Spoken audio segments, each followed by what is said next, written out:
요새 뭐 그런 거 나오잖아요. 이 돈 짚지 마세요. 뭐 이런 얘기 나오잖아요. 근데 그게 다 결국에는 접촉성으로도 가는 이제 펜타닐. 이다메카 김영규 원장입니다. 펜타닐이 요새 이슈가 되는 거는 사실은 사회적으로 막 엄청난 큰 약인가? 그건 전 잘 모르겠어요. 사실 오히려 저는 코카인 같은 약이 더 이제 중요하다고 보는데, 근데 이게 병원에서 유통이 되냐? 이제 이런 게 이제 저는 궁금한 거예요. 처음에 접하게 될 때 병원에서 의사가 그걸 주는 게 굉장히 큰 문제가 되고, 왜냐면 옛날 마약과 다르게 한두 번에서 그냥 바로 이게 내성이 생기기 때문에, 그리고 이제 합성 마약이기 때문에 그냥 그 공장에서 그냥 대량으로 그냥 막 만들어 그렇죠. 버리니까 예전 그런 뭐 코카인 아까 중요하다고 하셨지만 그런 마약과는 지금 약간 게임 체인저가 등장했다고 할 정도로 완전히 이거는 근데 인간한테 너무 안 좋은 이제 위험한 것 같아요. 네, 많이 위험한. 어쨌든 유튜브로 저희가 이제 조금 이제 이런 정보라도 좀 드리는 게 좋을 것 같고요. 아니, 세상에 약은 다 독입니다. 사실 독인데 어떻게 쓰느냐에 따라 다른데, 요새 뭐 그런 거 나오잖아요. 이 돈 짚지 마세요. 뭐 이런 얘기 나오잖아요. 그러니까요. 근데 그게 다 결국에는 접촉성으로도 가는 게 펜타닐이라는. 그러니까 펜타닐은 이제 접촉은 안 된다고 돼 있는데 네. 펜타닐도 흡입을 할 수 있어요. 그래서 그거를 이렇게 해가지고 가열한 다음에 그 연기를 흡입을 하더라고요. 연기를? 네, 그걸 흡입을 하더라고요. 그것도 문제죠. 그런 것도 큰 문제고. 펜타닐이죠. 네, 왜냐면은 같은 무게 1g씩 논다면 뭐가 제일 세냐, 강도로 펜타닐이 1등이에요. 그러니까 이게 제일 그렇게 수밖에 없는 거죠, 이게. 제가 이제 뭐 펜타닐을 진짜 중독돼 있는 분들을 뭐 만나보거나 이렇게 뭐 상담을 해보면 그렇지는 못했지만, 호흡도 이게 내가 이제 호흡을 적게 하는지를 이제 이게 판단을 못하는 거죠. 뇌에서 그거를 캐치를 못하기 때문에 계속 저호흡, 네. 저산소 좀 계속 이제 유지가 되면서 결국 뇌 기능이 이제 떨어지죠. 그리고 그 아까도 말씀드렸처럼 통증이 있을 때 우리 몸에서 이제 돌아가야 되는 그런 바이오 피드백이 이제 원활하게 안 되기 때문에 약을 이제 하루 이틀 안 하면 이제 옷깃에 스치면 그 통증이 엄청 심하다고 그러더라고요. 그래서 약을 안 할 수 없는 그런 상황에 빠지는데 걸리는 시간이 얼마 안 걸린다는 거예요. 예전 그런 다른 마약들에 비해서 이거는 굉장히 심하기 때문에 굉장히 심각하네요. 네, 그러니까 뭐 솔직히 말해서 좀 즐기려고 이제 그렇게 수단으로 마약을 쾌락으로 쓰는 건데 엄청 고통을 더 유발하는 거잖아요. 그러니까 이거는 정말 좋은 것도 1도 없는 정말 그런 겁니다. 제가 예전에 이제 술에 대해서 한참 얘기를 한 적이 있거든요. 술에 대해서 그러면 좋은 점이 있나? 좋은 점이 있어요. 근데 그걸 찾아서 정리를 했는데 사실 이런 약들은 좋은 점이 1도 없어요. 그렇죠. 근데 이제 저희는 안전하게 사용하니까 그걸 장점만 이제 써서 하는데, 어쨌든 여러 가지 오늘 약들 이름 많이 나왔고 뭐 그게 이제 이렇게 불려지진 않죠. 우리 펜타닐 주세요 이러진 않잖아요. 결국은 이게 아모코드명 같이 불리는 이름이 따로 있잖아요. 뭐 크랙이라든지 뭐 아이스라든지 이런 것들이 있는데, 그게 뭔지 좀 알고 어떻게 보면은 내가 이거 제초제 같은 그런 농약 같은 독성 물질인데 그거를 하고 있는 건 아닌가 한번 생각을 좀 해볼 필요가 있네요. 네.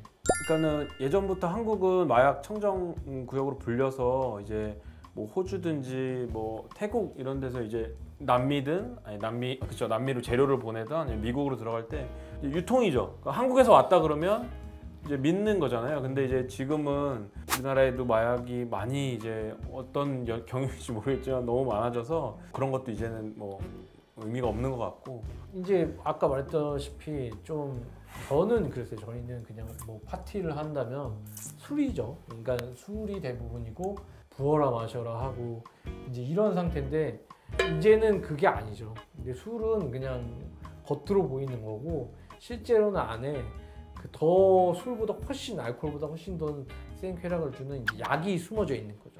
그런데 지금은 예전과 다르게 약간 파티 문화, 클럽 문화가 많아졌는데, 이제 그게 어디서 온 거냐면 엄밀히 말하면 미국에서 온 거죠. 미국 문화는 뭐 옛날에 뭐 엑스터시 뭐 이런 약들 많잖아요. 그런 이 엑스터시라는 이름 자체가 의미하는 것처럼 그게 결국 파티에 우리가 즐기고 흥분하고 이러려고 가는 거잖아요. 근데 그거를 얘가 더 해준다, 더 강하게 해준다. 그러니까 그거를 쉽게 받아들이는 거죠. 왜냐하면 나는 오늘 여기 와서 좀 프리하게 놀고 싶어. 근데 술은 못 마셔. 나 술만 마시면 막 얼굴 빨개지고. 그러니까 이제 좀 더 이게 좀 세련됐다고 느끼는 것도 일면 있지 않을까. 맞아요. 마약을 약간 선망하는 그런 느낌으로 보는 젊은 이제 그 어린 친구들이 많은 것 같아요. 이제 법적으로 큰 문제가 안 되고 이렇게 빠져나가는 그런 것들을 보면서 그런 것들이 사회적으로 조금 용인되는 분위기나 이제 이런 것들이 안 좋은 것 같고. 옛날에는 대마초 한 번으로 엄청나게 그렇게 했는데 요새는 뭐 대만은 합법화된 나라도 많고 뭐 들어오면은 그건 당연히 불법이지만 그 정도로 인식이 이렇게 만연해졌어요. 뭐 몇몇 연예인들이나 이제 셀러브리티 그런 사람들이 계속 마약을 가까이 하고 그럼에도 불구하고 인기를 끄는 분도 있거든요. 실제로 헐리우드 배우들도 뭐 마약에 했는데 다시 해서 재기하는 경우도 재기하고 많고. 뭐 또 멋진 모습 보여주고 그런 삶이 오히려 나한테 또 도움이 됐다. 나 이겨내면서 강해졌다. 뭐 이런 실제로 이런 것들이 좀 별거 아닌 것처럼 만드는. 그 나도 할 수 있다. 약간 이렇게 좀 막연하게 생각하는 뭐 그런 거죠. 보통 대부분의 마약은 이제 혈관 이제 모세혈관을 확장시키고 혈압을 떨어뜨리죠. 그러니까 떨어뜨리면 이제 순환이 이제 떨어지니까 그러니까 혈압 떨어지고 순환이 하니까 그 샥에 근거하는 이제 증상이 나오죠. 샥에 근거하면 이제 사망을 하게 되는 건데 실제로 혈관 환자분들이 마약을 엄청 많이 맞아요. 이게 뭐 버거시병 같은 병이 있어요. 버거시병 이제 옛날에 얘기한 건데 그냥 원인은 딱 하나예요. 담배 피는 거.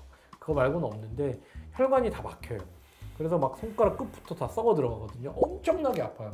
아니, 멀쩡한 손가락이 막 그 썩어 들어간다고 보세요. 이제 그러면은 엄청나게 아픈데 그거를 일상생활 할 수가 없어요. 마약 없이는. 그러니까 마약을 어마어마하게 처방을 하거든요. 근데 우리가 마약을 처방을 하다 보면은 이제 제재가 와요.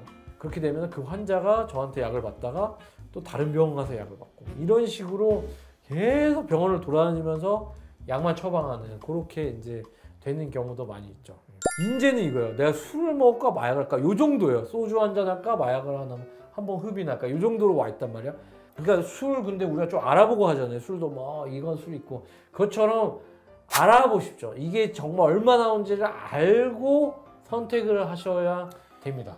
우리가 너무 마약에 대한 교육이 없다고 이제 그런 그렇죠. 말씀 많이 그냥 하시더라고요. 마약 네. 이러잖아요. 근데 이렇게 종류도 많고 학교에서 네. 그런 거를 한 사람, 그러니까 이제 극복한 사람들 마찬가지고 와서 이제 그 애들한테 이제 좀 얘기도 해주고 그런 프로그램이 이제 조금 10대 때부터 필요할 것 같아요. 지금 네. 너무나 이게 우리 사회 진짜 실생활에 들어와 있기 때문에 이런 것들을 미리미리 좀 아니 교육하는 게 그거 필요할 것 있잖아요. 같아요. 뭐. 그 타짜에서 손목 자르라 그러잖아요. 도박하면은 하지 말라고. 손목 잘려도 도박을 하잖아요.